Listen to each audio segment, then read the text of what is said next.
100 करोड़ रुपए के बड़े निवेश को लेकर कई कंपनियों के साथ एमओयू हुआ। स्टील, न्यूक्लियर एनर्जी, टेक्सटाइल और दूसरे सेक्टर में कई कंपनियां बिहार में निवेश करने आ रही हैं। सम्राट सरकार का दावा है कि आने वाले दिनों में बिहार में औद्योगिक क्रांति आएगी और युवाओं के लिए रोजगार के नए रास्ते खुलेंगे। लेकिन विपक्ष की दलील है कि बिहार में पहले भी कई निवेश समझौते हुए, लेकिन जमीन पर तस्वीर नहीं बनी। आने वाले दिनों में बिहार का औद्योगिक नक्शा बदलने जा रही है। बिहार में स्टील से लेकर न्यूक्लियर एनर्जी और टेक्सटाइल तक कई सेक्टरों में हजारों करोड़ रुपए के निवेश का रास्ता साफ हो गया है। गुरुवार को बिहार में 51,600 करोड़ रुपए के निवेश का करार हुआ।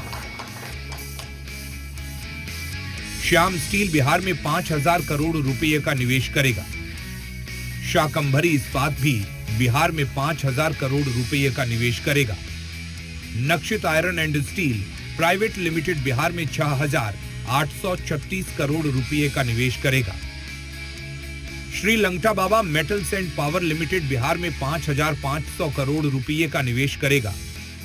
अंकुर steel private limited steel sector में बिहार में 6,000 करोड़ रुपए का निवेश करेगा। Shri Samriddhi steel private limited steel sector में बिहार में 290 करोड़ रुपए का निवेश करेगा। इसके अलावा टेक्सटाइल और इनोवेशन सेक्टर में भी निवेश प्रस्ताव सामने आए हैं। सबसे बड़ा निवेश प्रस्ताव न्यूक्लियर एनर्जी सेक्टर से जुड़ा है। Global renewable advanced clean energy private limited यानी ज्रेस बिहार में 22,500 करोड़ रुपए निवेश करने का प्रस्ताव लेकर आई है। क्रिएटिव ग्रुप बिहार में टेक्सटाइल सेक्टर में 250 करोड़ रुपए का निवेश करेगा। Bharat science and innovation private limited Bihar में 200 करोड़ रुपए का निवेश करेगा। अनुभव एप्रिल्स प्राइवेट लिमिटेड टेक्सटाइल सेक्टर में बिहार में 50 करोड़ रुपए का निवेश करेगा। सरकार का कहना है कि इन निवेश प्रस्तावों से बिहार सिर्फ कृषि आधारित अर्थव्यवस्था तक सीमित नहीं रहेगा, बल्कि स्टील, हेवी इंडस्ट्री, टेक्सटाइल और ऊर्जा क्षेत्र में देश का नया औद्योगिक केंद्र बनेगा। लेकिन विपक्ष ने इन दावों पर सवाल खड़े कर रहा है। स्टील उद्योग आधारित क्षेत्रों को और भी ज्यादा सशक्त और मजबूत बनाने की दिशा में राज्य की सरकार काम कर रही है। एमओयू साइन करके सरकार ने ये साबित कर दिया है कि राज्य की सरकार अब राज्य के युवाओं को स्टील आधारित क्षेत्रों में भी तकनीकी तौर पर सक्षम बनाकर रोजगार सृजन के नए आयाम खोल रही है। इससे बिहार उन्नत होगा। हेवी इंडस्ट्रीज की दिशा में उठाया गया ये कदम बिहार को कहीं ना कहीं औद्योगिक क्रांति की दिशा में आगे बढ़ाएगा। बिहार में उद्योग लगनी चाहिए, ये सबकी इच्छा है कि बिहार विकसित हो।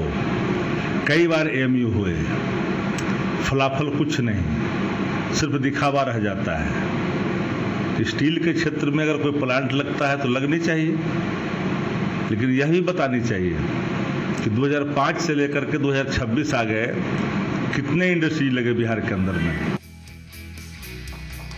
जेडीयू ने भी सरकार के कदम को बिहार के भविष्य से जोड़ते हुए निवेश प्रस्तावों को बड़ी उपलब्धि बताया है।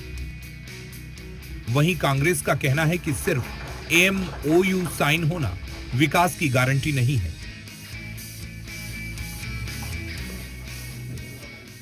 बिहार का विकास और बिहार की तरक्की। पूर्व के मुख्यमंत्री नीतीश कुमार जी ने भी 20 वर्षों में विकास के कार्यों के माध्यम से बिहार को फर्श से अर्श पर पहुंचाने का काम किया और अब के तत्कालीन मुख्यमंत्री श्री सम्राट चौधरी जी का भी एक ही मकसद है कि बिहार को उन्नति के रास्ते पर अग्रसर करना है।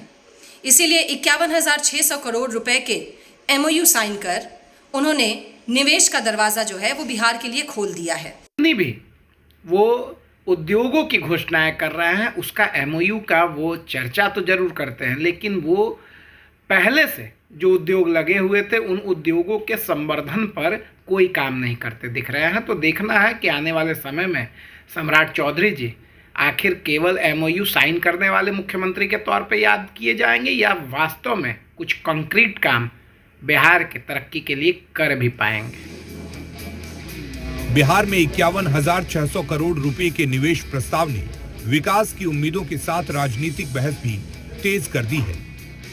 अब नजर इस बात पर होगी कि ये निवेश प्रस्ताव कब धरातल पर उतरते हैं और कितने रोजगार पैदा करते हैं। शिवम, जी मीडिया, पटना।